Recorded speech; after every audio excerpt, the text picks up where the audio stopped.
Parliament में आज मोदी के 306 एमपी में एक भी मुस्लिम एमपी नहीं है, एक मुस्लिम मिनिस्टर नहीं है। आज पार्लियामेंट में कितने मुसलमान एमपी हैं बताइए आप।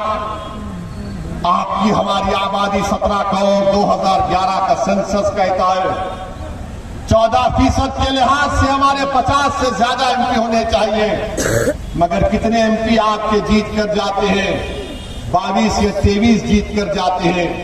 और जो भी जीत कर जाते वो डरते हैं आपकी बात करने से, वो डरते हैं आपकी इंसाफ की लड़ाई लड़ने से।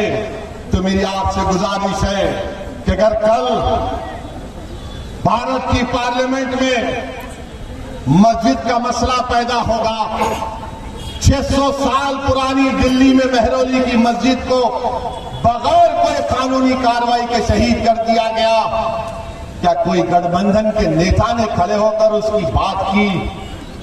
नहीं की। बात किसकी करते हैं कि मेरा बेटा मुख्यमंत्री नहीं बन सका। मैंने पार्लियामेंट में खड़े होकर कहा कि नरेंद्र मोदी मुसलमानों से उनकी शनाख्त को खींच रहे हैं। हमारी शनाख्त तो मस्जिद है। बताओ आप ये बात आप उम्मीद करेंगे ये गठबंधन के एमपी बोलेगा? नहीं बोलेगा। कौन बोलेगा? अख्तर अली खान बोलेगा। हमारी मस्जिदों को आबाद रखो, मस्जिदों को बचाओ। मैं जिम्मेदारी के साथ कह रहा हूं आप तमाम से, मस्जिद की हिफाजत करने का हुक्म अल्लाह कुरान में हमको दिया है। और मुफस्सरीन ने उस आयात का तर्जुमा इस तरह किया कि अल्लाह के घर को वही लोग आबाद रखते हैं जो अल्लाह पर ईमान रखते, जो आखिरत पर ईमान रखते और अल्लाह के सिवा किसी से नहीं डरते। अपने मस्जिदों को आबाद रखो। याद रखो हमारी मस्जिदों को हमसे छीनना चाहता है, हमारे मस्जिदों को हमसे छीनना चाहते हैं। शरीयत में मदाखलत की जा रही है। उत्तराखंड में यूनिफॉर्म सिविल कोड का नाम तो यूनिफॉर्म, मगर कानून का इतलाक सिर्फ मुसलमानों पर। मेरे भाई, ऐसे कठिन नाजुक वक्त में मेरी आपसे अपील है कि पार्लियामेंट के इलेक्शन में मजलिस को कामयाब करिए। हमारा रिकॉर्ड आपके सामने है। जिनको आपने आजमा लिया अब दोबारा गलती मत करिए। मजलिस आपकी जमात है। मैं फिर से कह रहा हूं कि मजलिस आपकी आवाज है। नरेंद्र मोदी 370 एमपी लाने का ख्वाब देख रहे हैं। हमको और आपको कोशिश करनी चाहिए कि बीजेपी के बढ़ते हुए कदमों को रोकें। वोट डालने वाले हैं हम, मगर वोट लेने वाले भी बनिए। और मोदी जी के बारे में हम एक बात तो कहना चाहेंगे। आपने देखा भारत के प्रधानमंत्री दुबई को गए थे। दुबई को गए तो दुबई के शेख को ऐसा गले लपटे, उससे ऐसा लग रहा था कि दो भाई मिल रहे हैं या हबीबी बोल के उससे मिले। हम मोदी जी से पूछना चाह रहे हैं, हम मोदी जी से एक बात कहना भी चाह रहे हैं। मोदी जी, कभी अपने घर में आप बिल्किस बानो को बुलाइए।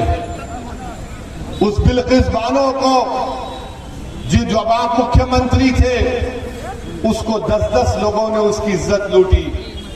बिल्किस बानो हामिला थी हमारी बेटी, उसकी 3 साल की बेटी को कत्ल कर दिया। उसकी मां का कत्ल हो गया, उसके परिवार के 2 लोगों का कत्ल हो गया। मोदी जी, जब आप दुबई के शेख को गले लगा सकते हैं, एक मासूम बिल्किस बानो को अपने घर को बुलाइए, उसके सर पर हाथ रखिए और उससे कहिए कि तुम मेरी बेटी की तरह हो, तुमसे इंसाफ होगा। मगर मोदी जी करेंगे या नहीं करेंगे मुझे नहीं मालूम, मगर बिल्किस बानो की आवाज भी मजलिस ने उठाई है। मेरे अजीज दोस्तों और बुजुर्गों, इस कठिन हालात में हम आपसे अपील कर रहे हैं कि इस कठिन हालात में हम आपसे अपील कर रहे हैं कि आप सीमांचल के इंसाफ के लिए मजलिस का साथ दीजिए। और यहाँ पर आप जानते हैं कि पूर्णिया के एयरपोर्ट का मसला है। कभी आप सुने डॉक्टर साहब की जबान से? नहीं सुने। डॉक्टर साहब ये चाहते हैं कि जानवरों को जो जुल्म करे उस पर सजा बढ़ जाए। डॉक्टर साहब, काश तुम बोलते पूर्णिया का एयरपोर्ट भी बन जाए, काश तुम बोल देते मगर हमने कई मर्तबा उठाया है। जिस तरह यादवों ने लालू और उसके परिवार को 17 साल सत्ता दी, इधर नीतीश को 12-13 साल यानी 32 साल बिहार के निकल गए लालू परिवार में और नीतीश में। बताओ आपको क्या मिला मेरे भाई? मैं यहाँ पर क्या कोई हासिल करने आया हूँ? मैं तो सिर्फ इंसाफ की लड़ाई लड़ने आया हूँ अख्तर ईमान के साथ। बताइए क्या मिल रहा है आपको? ये 4 बेईमान चले गए जिनके पास तो कौन सी मिनिस्ट्री थी? डिजास्टर मैनेजमेंट, आपदा की मिनिस्ट्री थी। कौन सा तुमने किया? अरे तुम भी अब आपदा आ गई, अब तुम खत्म हो गए इंशाअल्लाह हमेशा। यही हमारी गलती है। अब आप बताइए 32 साल निकल गए इनके। ये बिहार सरकार ने एक सर्वे किया, अख्तर भाई ने मुझे डेटा दिया, कुल्हिया बरादरी पूरे बिहार में 12,83,780 है। कितने हैं? 12,83,780 है। उनको नौकरी मिलनी चाहिए थी 20,421। लिख लीजिए, वरना कल बोलेंगे ओवैसी झूठ बोल दिया। 20,421 नौकरी मिलना था। कितने कुलैया बरादरी की नौकरी मिली? 5,734। इसका जिम्मेदार मैं हूं, इसका जिम्मेदार अख्तर ईमान है। इसकी जिम्मेदारी आप पर भी आयद होती है, क्योंकि आपने लालू का साथ दिया, आपने नीतीश का साथ दिया। बताओ तुमको क्या हासिल हुआ? तुम्हारा वोट उनको इख्तियार की कुर्सियों पर बिठा दिया, तुम्हारा वोट उनको मुख्यमंत्री बना दिया, तुम्हारा वोट उनको 1 साल नहीं 17 साल 13 साल उनको सत्ता की कुर्सियों पर बिठा दिया। मगर आपका घर, आपके घर में आज चिराग जलाने के लिए तेल नहीं है, आपकी औलाद को नौकरी नहीं है। कब तक आप इस नाइंसाफी का शिकार होंगे मेरे भाई? ये आदाद शुमार मैं आपको बता रहा हूं, ये बिहार सरकार के हैं। और मैं मजलिस के जो मुखालिफिन हैं, जो मजलिस पर गाली देते हैं, मैं उनसे कह रहा हूं कि अल्लामा इकबाल ने कहा था कि अपने मन में डूबकर पाजा सुराग जिंदगी। अगर तू मेरा नहीं बन सकता तो अपना तो बन जाओ कम से कम तुम। अरे तुम मजलिस को गाली देते हो। और मोदी ने कह दिया कि अब की बार पार्लियामेंट में मोदी कह रहा है कि 370 MP जिता कर लाएंगे।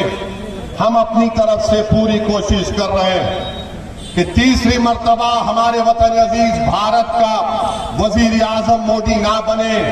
और इंशाअल्लाह ताला हम हर चीज जो मुमकिन है जमहूरी तरीके में दायरे में रहकर, संविधान के दायरे में रहकर हम बीजेपी के बढ़ते हुए कदमों को रोकेंगे।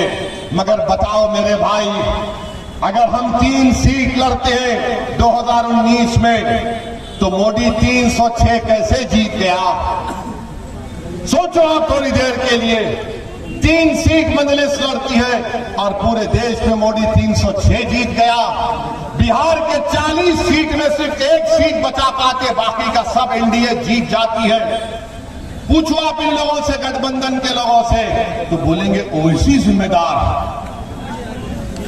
अब ऐसा हो गया कि अगर किसी गठबंधन के घर नेता के घर में अगर गाय भैंस है, सुबह में गाय भैंस ने दूध नहीं दिया, मुर्गा ने आवाज नहीं लगाई सुबह 4 बजे, तो कोई जाकर पूछेगा आज मुर्गा ने आवाज नहीं लगाई, भैंस ने दूध नहीं दिया, क्या वजह? तो बोलेगा ओवैसी दरगाह में आया था, यहां से गया है, इसीलिए भैंस ने कहा कि हम दूध नहीं देंगे। मैंने हर चीज की जिम्मेदारी हम पर आयद हो जाती है। हमको इससे कोई फर्क नहीं पड़ता, क्योंकि हमारी इज्जत का देने वाला अल्लाह है, हमारी कामयाबी का देने वाला अल्लाह है। कर देगा भैया। और मुझे इस दुनिया में अगर हूं तो मुझे सिर्फ यही करना है कि कोशिश करूं कि गरीब और मजलूमों का फायदा हो जाए, चाहे वो मुसलमान हो या हमारे हिंदू दलित भाई हो या ओबीसी भाई हो। मेरे अजीज दोस्तों और बुजुर्गों, मेरी आपसे गुजारिश है कि आप अच्छे तरीके से अपने वोट का इस्तेमाल करिए। याद रखिए, बीजेपी के बढ़ते हुए कदमों को रोकना है। तीसरी मर्तबा मोदी को भारत का वजीर आजम बनने से रोकना है।